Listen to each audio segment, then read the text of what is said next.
Hello दोस्तों, स्वागत है आपका हमारे चैनल में।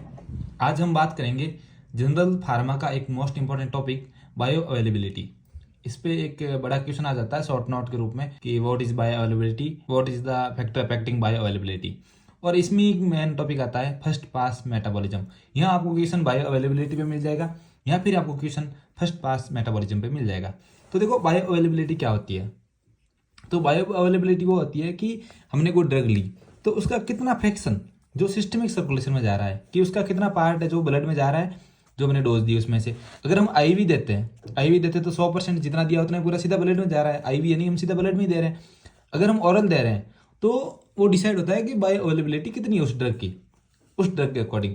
अब दो ड्रग है, ठीक है, दोनों की बायो अवेलेबिलिटी सेम है तो उसको बोलेंगे बायो इक्विवेलेंट बोलेंगे हम उसको। अब देखो फैक्टर कौन कौन से हैं जो बायो अवेलेबिलिटी को अफेक्ट करते हैं, ठीक है। फैक्टर अफेक्टिंग बायो अवेलेबिलिटी में आता है कि भाई केमिकल प्रॉपर्टी कैसी है उसकी, ठीक है, कि ऐसा केमिकल है जो ज़्यादा एब्जॉर्ब हो रहा है तो उस ड्रग की केमिकल प्रॉपर्टी क्या है, फिजियोकेमिकल प्रॉपर्टी क्या है उसके अकॉर्डिंग। दूसरा है कि हमने कौन सी रूट से दिया है। जैसे आईवी रूट से दिया है तो 100% एब्जॉर्ब हो जाएगा, सीधे ब्लड में जाएगा वो तो बायो अवेलेबिलिटी 100% है। अगर हम ओरल रूट देते हैं तो बायो अवेलेबिलिटी अलग होती है, ठीक है। तीसरा है फर्स्ट पास मेटाबॉलिज्म। तो फर्स्ट पास मेटाबॉलिज्म या प्री सिस्टमिक एलिमिनेशन बोल सकते हैं इसको। तो ये बहुत इंपॉर्टेंट होता है। फोर्थ है हिपेटिक डिजीज। फिफ्थ है एंटेरो हिपेटिक सर्कुलेशन। सिक्स्थ है presence of other drug. Seventh है फूड। एट है जीआईटी डिजीज। तो अब देखो इंपॉर्टेंट टॉपिक, इस पे इंडिविजुअली क्वेश्चन आ जाता है फर्स्ट पास मेटाबॉलिज्म। तो what is first pass metabolism. First pass effect भी बोलते हैं, परिसिस्टमिक एलिमिनेशन भी बोलते हैं। अब देखो हमने ये किसके लिए डिफाइंड है, जब हम ऑरली दे रहे हैं तब उसके लिए। तो ड्रग को हम ऑरली एडमिनिस्ट्रेशन करते हैं उसका, तो जो जीआईटी की वॉल होती है वहाँ से एब्जॉर्ब होती है ड्रग, ठीक है, तो पूरी एब्जॉर्ब नहीं होती होगी, ठीक है। उसके बाद पोर्टल वैन के थ्रू लीवर में जाती है। अब लीवर में जाके क्या होता है, इसका मेटाबॉलिज्म होता है, ठीक है, यहाँ एलिमिनेशन होता है। तो क्या होता है कि सिस्टमिक सर्कुलेशन में कम पहुँचती है, ठीक है। अब देखो ड्यूरिंग दिस पाथवे और process certain drug get metabolize inactivate हो सकती है, मेटाबोलाइज हो सकती है सिस्टमिक सर्कुलेशन में पहुंचने से पहले, तो उसको बोलते हैं फर्स्ट पास मेटाबॉलिज्म। ओवरऑल हम ये बता रहे हैं कि अगर फर्स्ट पास मेटाबॉलिज्म ज़्यादा है तो बायो अवेलेबिलिटी कम हो जाएगी और रेस्पॉन्स उस ड्रग का कम हो जाएगा। अब देखो आपको एग्जाम्पल कैसे याद करने हैं। देखो पहले मेरी बात सुनो, पहले आप ये देखो कि मैं आपको एक चीज़ बता रहा हूँ कि जो नाइट्रेट होते हैं जो हम एंजाइना में वगैरह लेते हैं, ठीक है, तो नाइट्रेट होता है उसका बहुत ही ज़्यादा परिसिस्टमिक मेटाबॉलिज्म होता है। तो आप इसको इंग्लिश में कैसे लिखोगे, आप इंग्लिश में लिखोगे नाइट्रेट हैव लार्ज परिसिस्टमिक मेटाबॉलिज्म। तो ये है ट्रिक। ये ट्रिक किसकी है कि भाई कौन कौन सी ड्रग है जिनका फर्स्ट पास मेटाबॉलिज्म बहुत ज़्यादा होता है, ठीक है। तो पहला है नाइट्रेट।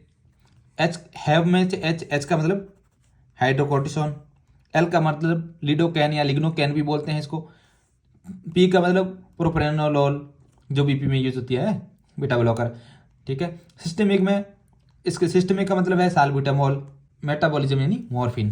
तो आपको ऐसे याद रखना है नाइट्रेट, हाइड्रोकोर्टिसोन, लिग्नोकैन, प्रोप्रेनोलोल, साल्ब्यूटामोल और मॉर्फिन। अब ये एग्जांपल है ना, ये एग्जांपल आगे आएंगे, आप मैं बताऊंगा, ये एग्जांपल घूमेंगे इस पूरे टॉपिक में। अब देखो कि फर्स्ट पास मेटाबॉलिज्म होने से कॉन्सिक्वेंस क्या क्या हो सकते हैं। तो मैंने जो एग्जांपल बताया वही एग्जांपल घूमेंगे। अब देखो अगर कोई ड्रग है जिसका बहुत ज़्यादा फर्स्ट पास मेटाबॉलिज्म है तो क्या हम उसको ऑरली देंगे, नहीं, हम उसको ऑरली नहीं देंगे क्योंकि वो सिस्टमिक में नहीं जाएगी तो इफेक्ट कहाँ करेगी।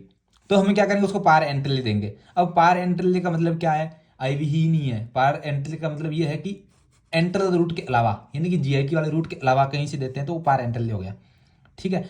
एग्जाम्पल है कि लिडोकैन है, ठीक है, उसको वेंट्रिकल एरिथमिया में देते हैं ना, वो आईवी देते हैं। अब देखो अगर कोई ड्रग है जिसका फर्स्ट पास मेटाबॉलिज्म ज़्यादा है और हमें सिस्टमिक सर्कुलेशन में मानो 100 mg वो ड्रग देनी है, सिस्टमिक में 100 mg देने की जरूरत है, और हम क्या करते हैं कि ऑरली उसको 100 दे रहे हैं, तो फर्स्ट पास मेटाबॉलिज्म हो गया, सिस्टमिक में तो कमी जा रही है, तो हम क्या करते हैं डोज ऑफ ड्रग बढ़ानी पड़ती है। तो dose of drug for oral administration more than systemic. Example है इसका नाइट्रोग्लिसरीन। तो नाइट्रोग्लिसरीन आईवी दे रहे हैं और नाइट्रोग्लिसरीन ओरल दे रहे हैं, तो ओरल की डोज बहुत ज़्यादा होती है आईवी से। अब देखो हिपेटिक डिजीज, देखो हिपेटिक लिवर का काम क्या है, मेटाबॉलिज्म करना। अब मेटाबॉलिज्म एंजाइम लिवर बनाएगा, अगर लिवर में खराबी है कुछ तो जो मेटाबॉलिज्म करने वाले एंजाइम वो नहीं बनेंगे, मैक्रोसोमल एंजाइम नहीं बनेंगे। तो मैक्रोसोमल एंजाइम नहीं बने तो क्या होगा, मेटाबॉलिज्म कम होगा। जब मेटाबॉलिज्म नहीं हो रहा लिवर में तो सिस्टमिक सर्कुलेशन में ज़्यादा जाएगी ड्रग। तो सिस्टमिक सर्कुलेशन में अगर ड्रग ज़्यादा जा रही है तो उसकी बायो अवेलेबिलिटी बहुत ज़्यादा हो जाएगी। ठीक है, एग्जाम्पल है कि प्रोप्रानोलोल एंड लिग्नोकेन, ये जो ड्रग है हिपेटिक डिसीज, हम आगे पढ़ेंगे ना कॉन्ट्रा इंडिकेशन साइड इफेक्ट में। तो कॉन्ट्रा इंडिकेशन हम बोलते हैं कि भाई हिपेटिक डिसीज है, इसमें ये ड्रग नहीं देनी, हिपेटिक डिसीज है तो इसमें वो वाला ड्रग नहीं देनी। क्यों? क्योंकि हिपेटिक डिसीज है मतलब एंजाइम का सिंथेसिस कम हो गया और मेटाबॉलिज्म नहीं होगा और सिस्टमिक में ज्यादा जाएगी तो टॉक्सिसिटी हो सकती है।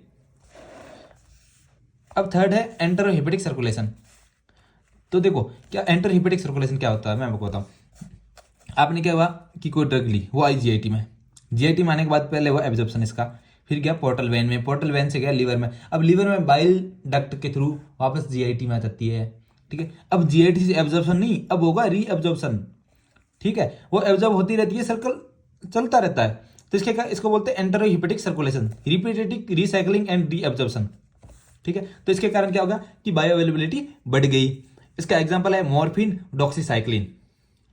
थैंक यू, हमारे चैनल को सब्सक्राइब जरूर करें, हमें इसी से मोटिवेशन मिलता है।